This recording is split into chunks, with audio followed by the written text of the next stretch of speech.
Hi, everyone. Thanks so much for joining us. Really appreciate having you here this afternoon. I'm Samantha Storms, the Division Chief for External Affairs here at the National Interagency Fire Center in Boise, Idaho. And I want to do a quick round of introductions so you know who all we have in the room here at NIFC today from your Fire and Aviation Management team. I want to go to Rob on the phone first. Good morning, afternoon, everybody. Rob Berger, Fire Program Advisor and one of your friendly PD SMEs working on 456 PD development. Happy to be here. Thanks, Rob. We'll go around the table here. Good morning, Ben Sitz, Budget Management Specialist, Division of Budget and Evaluation, FA 400. Good morning, everyone. It's Cindy Pogue for the Human Resource Officer here at the Fire and Aviation Directorate. Hi, I'm Molly Anthony. I am the Acting Division Chief for FA 600, which is the Division of Fire Planning and Fuels Management. And good morning, Glenn Claypool, Division Chief for Aviation. Hi, everyone. My name is Kyle Kellen. I'm the Division Chief for Fire Operations. Good morning, good afternoon. Ken Schmidt, Division Chief, Budget and Evaluation. Hello, everyone. I'm Eileen Wallace, the EEO Manager for BLM Fire. Hi, I'm Megan Connery. I'm the Deputy Assistant Director for BLM Fire. Okay, I'm going to wait for the camera. There it is. Camera's tracking. So I'm Grant Beebe. I'm the Assistant Director for Fire and Aviation. My job is to advise the Director of the BLM on fire matters. That's what we're going to try to do today, is talk to you about the kind of things we're hearing about, especially the pay cliff. It's, we think, one of the most important things that's going on right now. And so we'll walk through what we know, what we don't know, and we'll invite some questions, and we're going to focus on that. We've got other issues that we'll talk about in the future, like 456, the new fire series. But for today, as we're approaching September 30th, we thought we'd devote as much of this hour as we need to this issue. Full management team is here because the full management team is working on stuff like this full time, essentially. So we got a lot of stuff going on, but there's nothing more important than pay and classification, 456 issues, and frankly, investing in and defending our workforce. There's a sizable number of you out there. We wish everybody were here today, but obviously people are actually working out there on the fire line or doing other things. So appreciate you all coming on today. We will record this and try to distribute it. We do our best to just be completely open with y'all about what we know and what we think is going to happen. And we hope you trust that we've got your well-being at heart. I know there are a bunch of FLT members out on the recording today as well. On the call. So FLT is the fire leadership team for us in BLM. Those are your state FMOs. So most of you out there work for a state FMO indirectly through your district FMO. And those folks are out there and a great resource to answer questions as well, if not us. But you've got all the divisions here represented because this really is encompasses everything we do in the fire program. I want to track back just a little bit because I've been around a while. This is really the second big national, well, this is the third big national focus on fire in this country. The first one was in 1910 after the big blow up in the 10 a.m. policy that the Forest Service implemented. Second big investment in the fire program across the nation was 2001. It was called the National Fire Plan. And it came about after a couple of really big fire seasons. Nevada notably had some big fire seasons, but Idaho as well. And so Congress really got out and said, we need to invest heavily in a national fire program. And they did things like create a fuels program, create a joint fire science program. And we started talking about professionalizing the workforce. And here we are in 2023, talking again and more about professionalizing the workforce. And I think some of what you're seeing with the 456 series, a fire specific series, is really culmination of those kinds of things we've been talking about ever since 2000, which is fire is a huge issue for this nation. And the people who do the job, as hard and demanding and complex and intellectually challenging it is, we really need to make those people full scale professionals. Those folks who want to do that job full time. So it's part and parcel with what we've been talking about for a couple of decades. We're not going to spend a lot of time talking about 456 today. That'll entail a whole nother conversation. But that's one of those big things that's going on right now, along with the Wildland Fire Commission that's reporting to Congress, yada, yada, yada, infrastructure law, all that kind of stuff. But let's talk about pay today, since that's really coming to a crux right now. Couple things that have been going on with your fire leadership team. Those folks who are represented here for the last number of years. Really, for BLM in 2018, we talked about the most important thing we had going on in the Bureau, and that was investing in our workforce and trying to retain those quality people who make the great decisions for our program that keep people safe, that protect natural resources, homes, communities, infrastructure. So we started talking about not so much pay, but about how do we retain our employees? Well, we wanted to invest in our employees, give them more career opportunities, give them better appointments, transform people from seasonal employees into career seasonal employees into PFTs, those folks who wanted that. Culmination of that was a big budget in 2021 that allowed us to transform our workforce. And one of the first initiatives we undertook was to convert all the GS8s in our agency who wanted it into PFTs. So engine captains were the primary focus. We wanted every engine captain to be a GS8. And we wanted to offer at least PFTs to all those GS8s and then assistants, 7s, et cetera, et cetera. So big success. We were happy with that. We were happy that Congress invested in it. That was all well and good. And we did that with a combination of preparedness and fuels funds. Congress bought off on it 2021. So just a couple of years ago, President came out here, President Biden, and said no firefighter should earn less than $15 an hour. Believe it or not, way back then, 2 years ago, people were not earning that. Some of that was driven by competition between federal employees and say CAL FIRE and Oregon Department of Forestry, Washington, Colorado, especially. So there were state organizations and utility companies that were out competing the federal government for firefighters, recognized that was a problem. And there was an impulse to get base wage up higher than it was before. That was great. It wasn't something we had foreseen was going to happen. And right now what we're seeing is that there's a carry forward on that sort of initiative that we need to invest more heavily in you all and the folks who are doing the job. And right now it's taken the form of a $20,000 50% pay bump. And that's what came across in the bipartisan infrastructure law. That is tied to fire retirement, as you all know. I'll say in our bureau, because we have so many people who are left out of the fire incentive payments. So fire retirement folks get it, other folks don't. We made a call right away that we wanted our full fire organization to be part of this. It didn't happen. And what's been proposed so far as permanent solution follows that same form, that it follows fire retirement. That is because Congress said, this is about firefighters. This is about people who are on the line, taking on the risks of daily fire suppression work and fuels management work. And they said, those are the people that we want this incentive to go to. So that's the way it continues to be rolled out, that it's tied to fire retirement. Megan here, the deputy, she and I are going to walk through some bullet points, some key factors, and then we'll be taking your questions as we go. We just want you to know what we know about what's going on right now. I think Sam's going to share our bullets, and I think we're going to share out this document as well. Yep, when we send the recording out for today's session, we'll also send these pieces of information along with it. And this will all be updated to the recording link site that we have on SharePoint too. Okay, and we got a number of folks who are monitoring the chat and looking for your questions. So appreciate you guys putting your questions in the chat, right? Thank you. Yep, and at the end, we welcome anyone to turn your camera on and ask questions too. So happy to field those however folks want to send them in. Okay, so there are a couple of things going on right now. There are some proposals that have come from the administration and that are out there in Congress to permanently fix firefighter pay.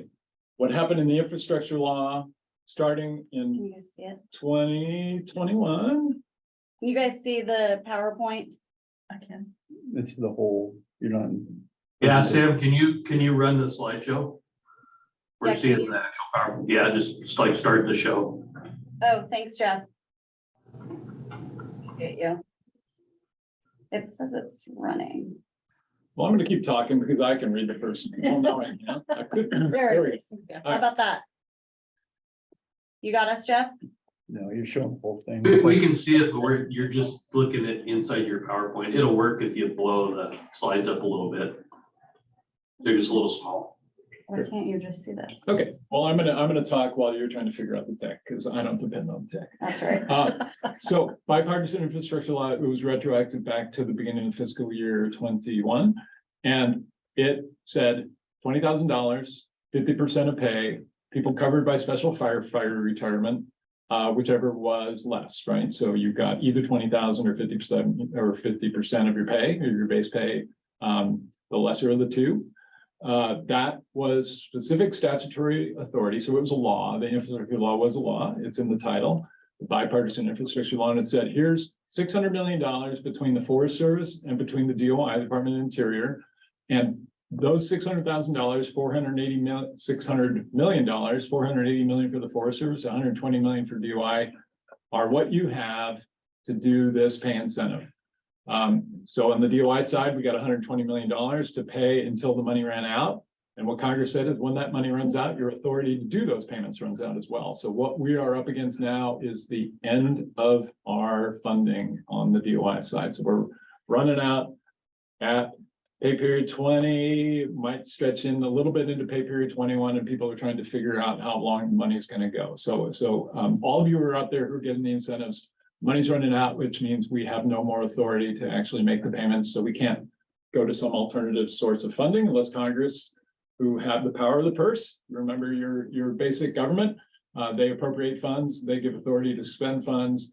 They've said that's the end of it. So we don't have any more existing authority to do more pay beyond pay period 20 / maybe pay period 21. All right, next bullet, Megan, it's yours. Thanks, Grant. So as you can imagine, managing $120 million being parsed out in the fashion that it is, particularly for some folks at like a 50% or less paycheck by paycheck methodology, it's hard to really put a fine point on the exact moment that those dollars are going to run out. So we have to give DOI a little bit of grace in terms of the flex in the system. What we know is that the bill funding, that $120 million for the Department of the Interior for these pay incentives is going to run out this month in September. Don't know exactly what moment that's going to happen, but we know that all eligible employees currently receiving this pay incentive should receive payments up to September 23rd. That is pay period 20. And that payment is part of your paycheck that you would see in the first part of October. So as we said, we don't have a way to pay folks beyond pay period 20 as far as we know. So we think we're going to run out of money, which means we're going to run out of authority. The last week of September is when all of your personnel files say that your incentive is going to run out. We think the money, according to DOI, is going to run out a little bit before that. What we're trying to do across the Bureau and across the department is to avoid overpayments. So we don't want anybody to get more money than Congress gave us, because if we give out more money, then we end up with people getting overpaid, which means then people have to pay back debts, people being, all of you are out there getting incentives. So that there's a real strong impetus not to overpay people so that we then don't have to backtrack and say, oops, that was extra money, now you need to give it back.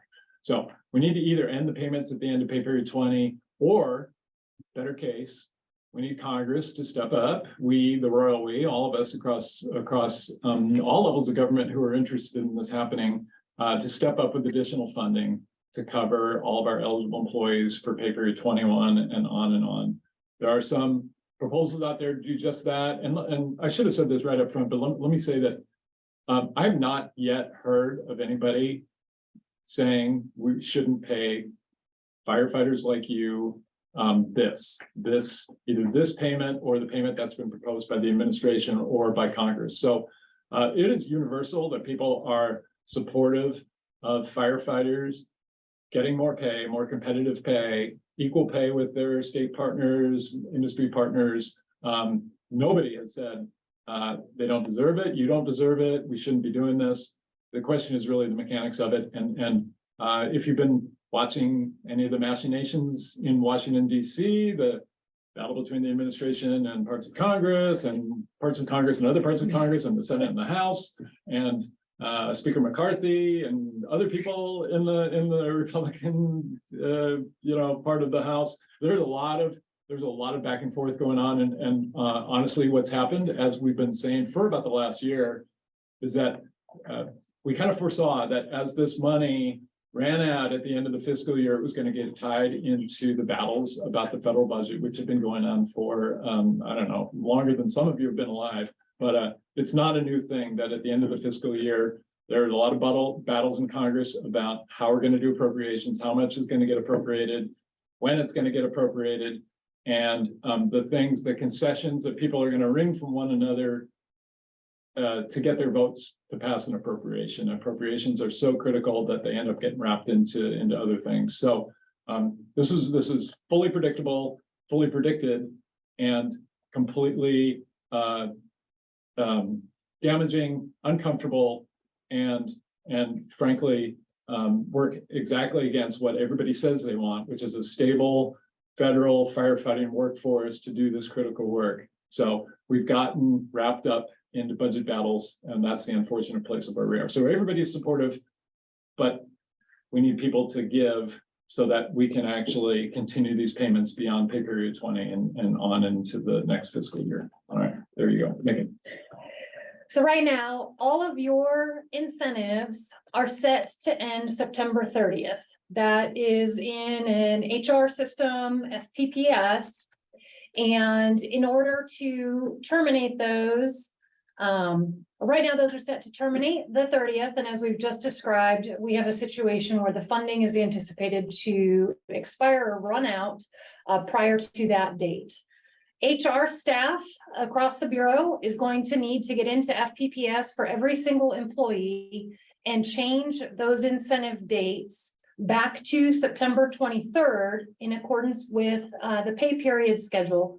If there's a decision made not to award any part of that pay period 21 or to extend that date out with additional funding coming to the Bureau.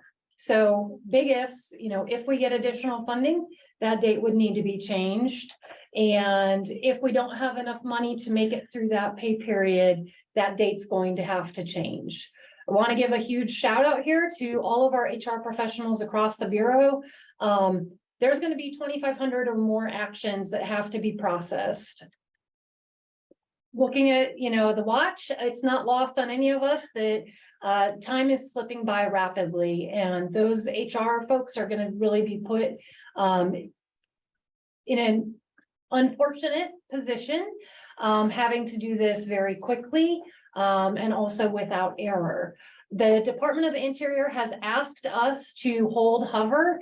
BLM tried to move out on changing dates proactively with HR, and we were asked to stand down. DOI's intent is to give Congress maximum latitude to try to find some resolution without disrupting the system.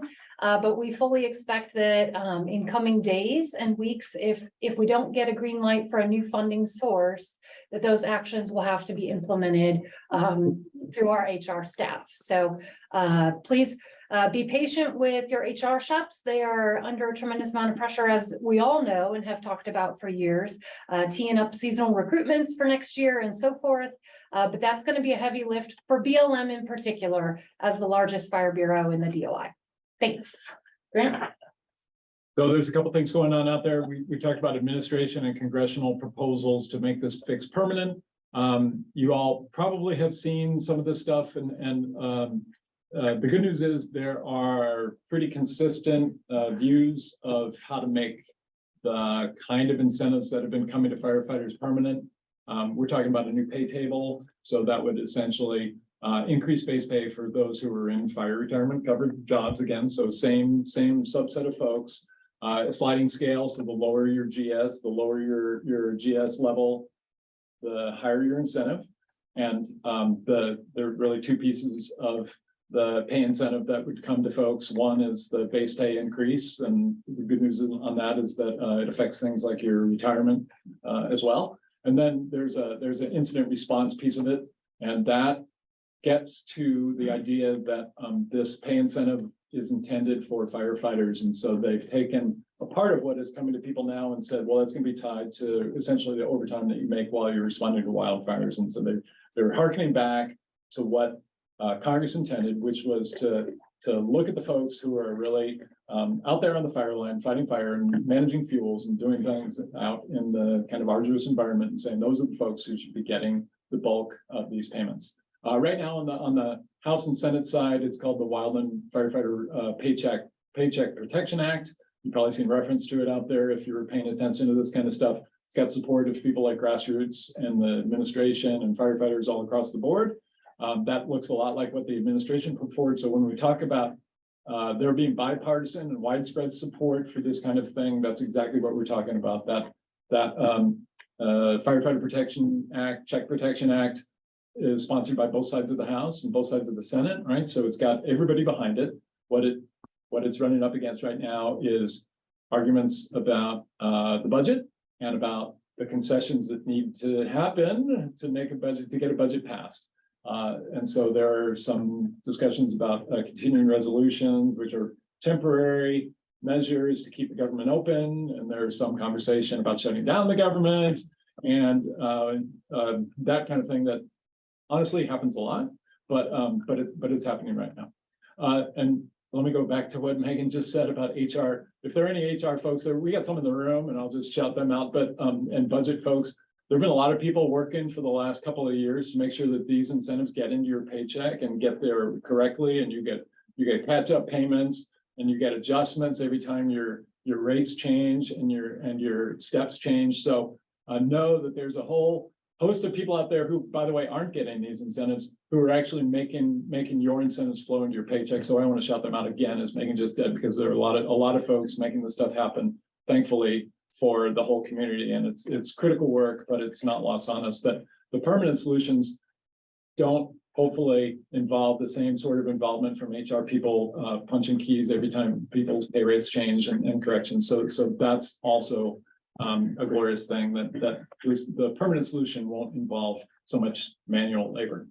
All right, there you go. Megan. Grant talked a little bit about some of the proposed legislation that's out there, and we are definitely across the board cautiously optimistic that given the bipartisan support, given the broad public support for this effort, things will see a finish line. The question is, when we get to that finish line. In the interim, the Office of Management and Budget, OMB, has transmitted to Congress a request to provide funding specifically for the first quarter of fiscal 24. So that would be October, November, and December to fund a permanent pay reform such as that Senate Bill 2272, those reforms that Grant just referenced. And so finally, there's talk about continuing bill payments the way they are right now under a CR. So everybody wants the permanent fix. Everybody wants some sort of the pay table and the incident response pay to take effect so that we can stop doing these highly involved keystroke things to get people paid. But there is some language out there that's been forwarded to folks that they could include under a CR, so a continuing resolution, also known as a CR.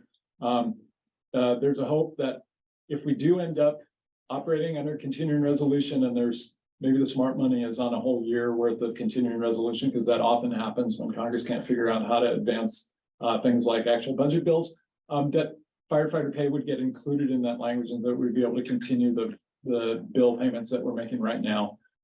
We are all hopeful that if we do end up with a CR, that the language will be included there, that firefighters will continue to get the same sort of incentives they are now. But that, again, will require Congress to actually pass a law, and continuing resolutions are actual laws that Congress passes. It's a funding law. So take home messages. We can't do anything until Congress makes a law to replace or add on to the infrastructure law for which the funding is already dried up. And we're hopeful that this gets included in the CR, and that you will continue to see the payments you've been getting that reflect how much the country depends on you to do your job. So back to that again. So we're hopeful that'll happen. What we know right now, though, and what we wanted to tell you is that the last kind of paycheck we can confidently say to you that you're going to get, that's going to look like the one you've been getting, for your last 2 weeks worth of work, is one that's going to hit October 4th or 5th, right? That paycheck, the one from pay period 20. Pay period 21, we think there's some money, as Megan said, we think there's some money for that one, but we're not sure what that's gonna look like. So I, you know, if you're getting an incentive, we can say confidently that paycheck that you hit on October 4th is the one where we know it's gonna keep rolling in the way it is. After that, we're all paying attention to Congress and all trying to figure out what's gonna happen. We hope Congress does the right thing for you and for the benefit of all of us who depend on you.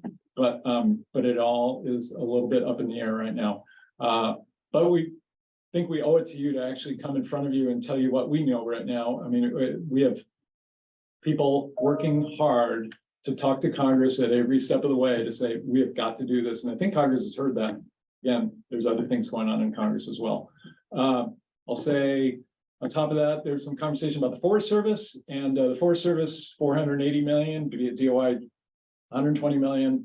Forest Service maybe has a little more money than we do left over. We're not entirely sure when they're going to run out. They tell us they're going to run out about the same time we do. And there have been conversations about fairness and making sure that all federal firefighters are paid up to the same date and nobody gets more than anybody else. But I know there's been conversation among Forest Service folks about how much longer they're going to be able to fund folks. And I know the two departments are talking between USDA, Forest Service, and the DOI about how to make things right by all. I think on both sides, they're really hopeful that Congress steps in and makes it a moot point that they extend funding beyond the current limitations and you know, everybody's going to be fully funded because Congress is going to do additional funds, but we're waiting to see on that. I think that's the end of our bullet points, and maybe it's time to see if we got some questions from folks. It looks like Ken and Ben took care of the questions in the chat. Thank you. Certainly welcome anybody to turn your camera on. Even if you just have a point of discussion, it doesn't necessarily have to be a question. We welcome feedback from the folks. We have almost 400 people on, which is awesome. And that's why we do these. I would like to give huge kudos to Grant and Megan for hosting sessions like this, because it is unique and not everybody's doing that. And it's our opportunity to talk to the field. So there aren't any other questions in the chat, and we won't do the awkward lingering if folks don't have questions, but certainly welcome any if you do. I think while we have a second, what we're not talking about today is 456, but we are working hard to get the new 456 PDs ready to go for folks. Ongoing discussions about dispatch and making sure that dispatch on the DOI side at least gets included in the 456. But I do want to make the point that the pay incentives aren't necessarily tied to 456. If you're in a fire covered job and it's not in the 456, and we have examples of those out there, you still get the pay incentive. So it's tied to the retirement coverage. It's not tied to the series. So those are two different things, 456 and pay incentives. Pay incentives go to folks who are in the fire retirement, either primary or secondary. 456 is going to cover most of those folks, but it's not necessarily a one-to-one correspondence while we're out there. But we do want to, if we got dispatch folks out there, and I'm sure we do, know that we are continuing to fight the good fight, we think. Well, hopefully it's a good fight, and get dispatch included in the fire community because it's absolutely where it belongs. And I think we're being successful at that. So know that we haven't forgotten about you guys. Okay, last call for questions. That's a quick fire chat Friday, but a lot of good information. And like we mentioned before, the recording will be sent out along with those bullet points that Grant and Megan went through. Oh, Joe Miller in for a question. There been any confirmation that current non-covered aviation positions will be covered eventually? I'm not familiar. Non-covered aviation jobs, give me an example.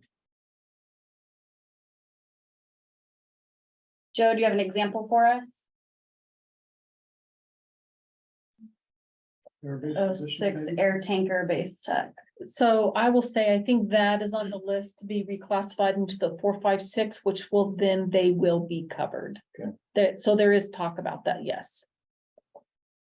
So confirmation, no, but conversation, yes. Conversation to when they reclassify these air tanker based PDs, which are in the 462 right now, that they would be covered at those lower grades, which they're not right now. So when do we think the 456 series will be implemented for current employees? So for current employees, there's an opt-in process. So you would say, I'm in a 462. Let's back up. The infrastructure law said we're going to do this 456. So it was mandated by the law, and it's great. Like, we're going to recognize firefighters for being fire professionals. We're no longer going to lump them into forestry techs, range techs. If you're old enough to remember range techs, just got to make sure people still remember that, right? So range techs, forest techs, et cetera, et cetera. We're going to say, no, we're going to honor the profession with its own series. So that was mandated by the infrastructure law. That was great. And then the infrastructure law says that people in the fire community can opt in or decide not to opt in depending on their druthers, right? So you don't, if you're in a 462 job, for instance, you do not have to go into the equivalent 456 job. What's being discussed out there with really, I'll just say the lawyers, the solicitors, is what that process should look like and when it should happen. We've heard next month, the department at least wants to host a couple town halls like this, where they talk about that opt-in process, and then they're hoping by the end of the year that they would be able to let folks make the call to opt in. We are going ahead and flying jobs in 456, so jobs that are vacant. We have PDs to use in some cases, not all of them, but we have a suite of PDs to use. So we're starting to launch jobs in 456. A couple FMO jobs have gone that way, which we're really excited about because we're getting onto the 401. So folks started to use them for new vacancies, but for opting in, there's a particular process that folks want to follow to make sure that people have all their options in front of them and know what they're getting into. So hopefully by the end of the year, in most cases, we're not talking a pay difference. It's just you're moving across into a 456, and then you have a clear career path in front of you, hopefully, and you'll stick with the program and continue on in your fire career. That's the hope, at least. But hopefully by the end of the year. I think that helps answer T Wade's question. Cindy's given you a specific response there. And then someone's asking, Rob, maybe you could chime in for this one. Is there a reason to not convert to the 0456? I would just throw out that right now there's so much up in the air with opting in to 456 that really, without having final implementation guidance from OHC and others, I don't want to put any bad information. I would say that we believe at the root of what we're doing, developing the PDs, it does make it easier and more visible in terms of how you enter the system and how you can end up at that higher level in the organization. There's a better path for that. Why you wouldn't, I'm not sure. Jeff or one of the other folks working on PDs might have a better answer for you. Jeff, I don't want to put you on the spot in the ops conference room, but if you want to turn your camera on and say something, we can definitely pin you to the screen. Okay, and can you repeat the question? Because I got 3 things going on in here. Want to make No sure I'm worries. giving the right answer to the right question. Yep, no worries. The question was, is there a reason to not opt in to the 456 series? That's a hard one to answer because we don't have the opt-in guidance yet. But just me personally, I would say I don't see a reason not to. The pay would be equivalent. Any kind of pay table, pay incentive that comes along that Grant and these folks would talk about would be equivalent. Special firefighter retirement coverage would be equivalent. And really the only difference that I think is there is a different PD and a different series. I think everything else would say the same, but that's just my opinion, and that's why we're kind of all anxiously awaiting the opt-in guidance. So I don't see a reason not to, if that helps. I'm hoping that's what Rob said too. One thing that showed up in your chat, that's something we have our eyes on, is the non-exempt versus exempt status. So exempt from FLSA, Fair Labor Standards Act. So exempt employees versus non-exempt employees are tied to true supervisors. And so true supervisors are exempt employees. And so that can mean a difference in pay between non-exempt and exempt. And so if somebody were in an exempt position and a non-exempt position and went to an exempt position, there would be an impact on some of their overtime pay. So that would be one of those cases where somebody might look at it and say, no, I don't want to do that.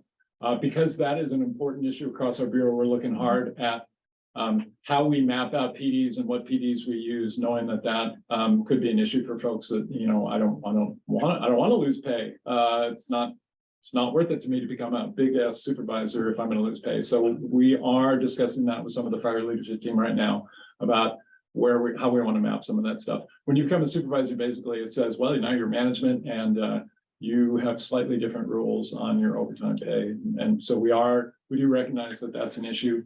And then I'll go back to the plan. What's the plan if we don't get the pay and everybody quits? I think from grassroots, we've seen, and some other union folks, we've seen some estimates that 50% of the federal or the Forest Service firefighting workforce might quit if the pay incentives don't come through.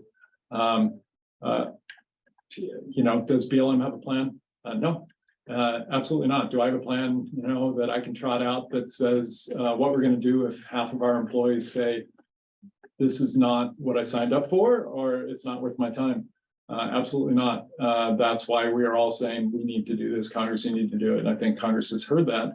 The question is whether they can get there. I think there's a good possibility that they're just like with a government shutdown, that we may end up having a temporary break-in incentive and having to go back in and back pay folks. For instance, when we first started doing bill, we didn't have the plan in place to do bill until May or June, right, of 22. And we had to retroactively go back and pay folks all the way back to the prior October to the beginning of the fiscal year. So there is a good possibility that we have a temporary break and we have to go back in and somebody will say, well, pay everybody for what they should have got back to when we stopped. So that's a really good possibility that there's a pause while we're under a 2-week CR, and then we have to go back in and make it up to people.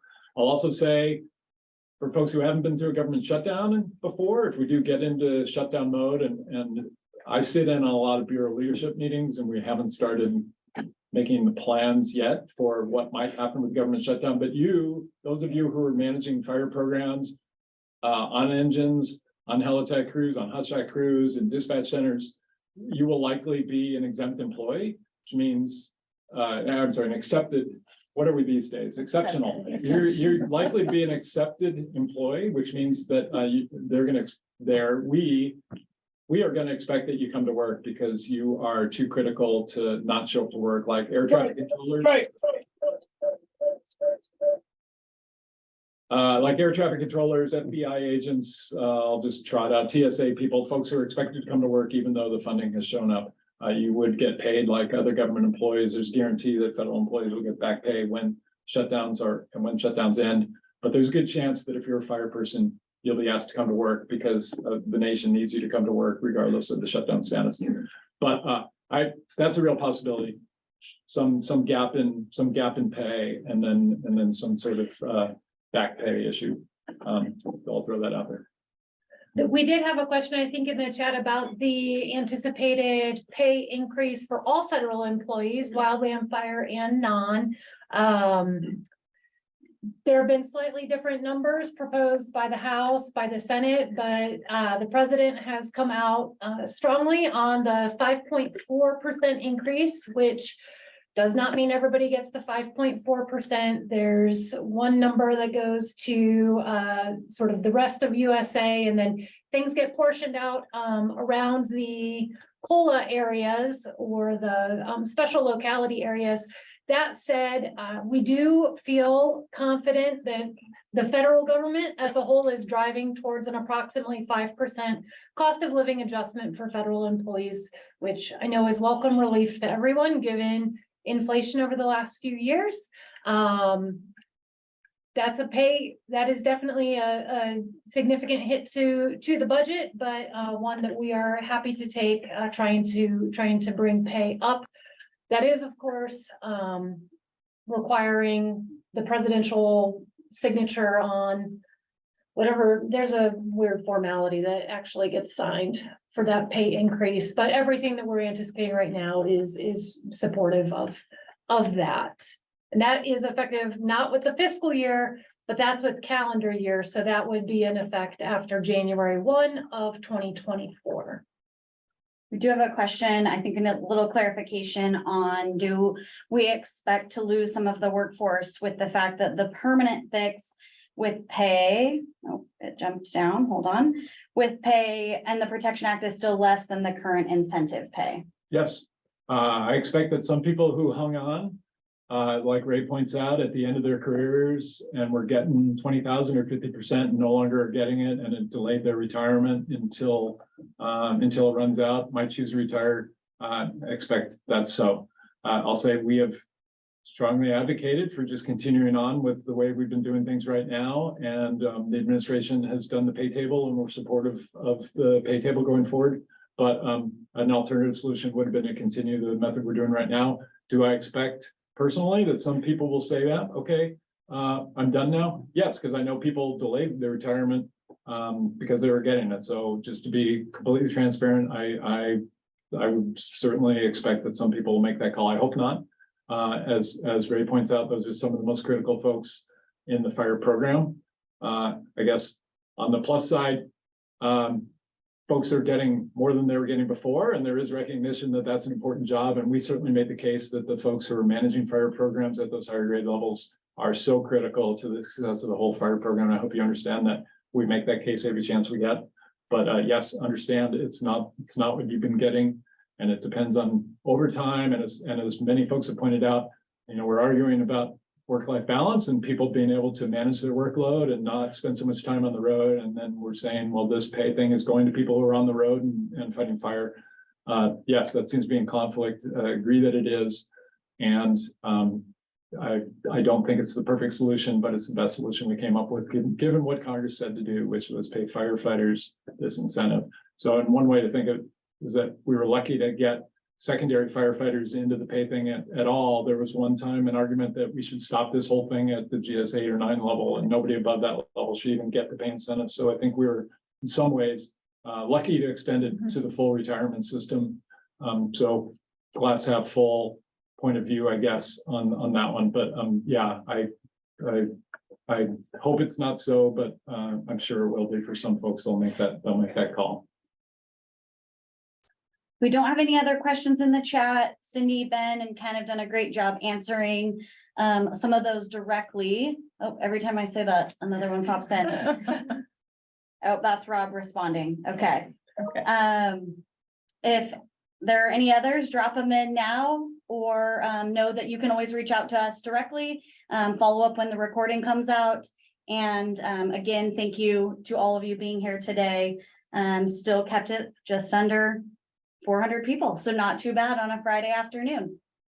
Sam, I'll just say, by way of wrap up, I hope that this conversation helps everybody understand a little bit of the larger landscape that we operate in.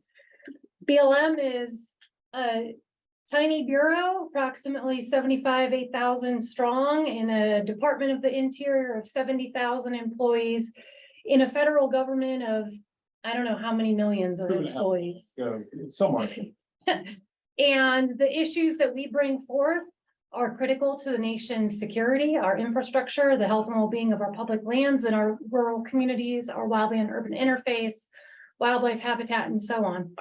We're also being considered in the same pond as war in Ukraine, as inflation, as civil rights issues, voting redistricting, right? There's a whole host of things that the United States Congress and the president need to be focusing on.